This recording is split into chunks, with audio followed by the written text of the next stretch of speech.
साथ बात करने का मौका दिया।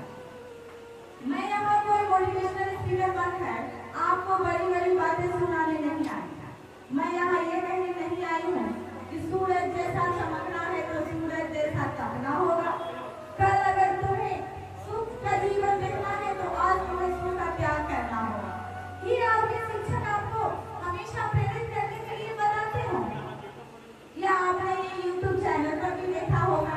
मैं यहाँ आपसे सिर्फ बातें करने आई हूँ, क्योंकि मैं समझती हूँ कि जिनके घर के छत टपकते हैं वही उसका गम जानते हैं, बाकी लोगों को तो बारिश की प्यारी बूंदें लगती है कि नहीं?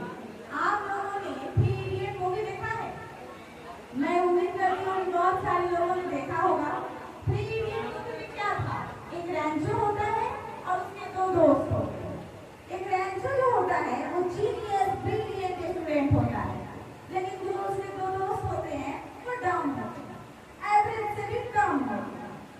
लेकिन बाद में उनमें जब कॉन्फिडेंस आता है, करेज आता है, तो वो भी एक सक्सेसफुल इंसान बनते हैं। हम भी, आप भी, यहाँ बैठे हर एक बच्चे सक्सेसफुल इंसान क्यों नहीं बन सकते? बस हमें जरूरत है तो कॉन्फिडेंस की, करेज की। अब मैं बात करना चाहूँगी कुछ अपनी जाति के लोगों से। मेरी जाति का कहने का अर्थ है वैश्य या छोटा नहीं। मेरी जाति कहने का अर्थ है यहाँ बैठी लड़की।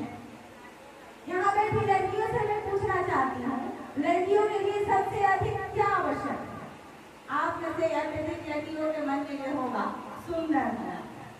आपने बिल्कुल सही कहा, सुंदर होना अति आवश्यक है, लेकिन आपको किसी ने सुंदरता की परिभाषा नहीं बताई कि सुंदरता की परिभाषा क्या होती है।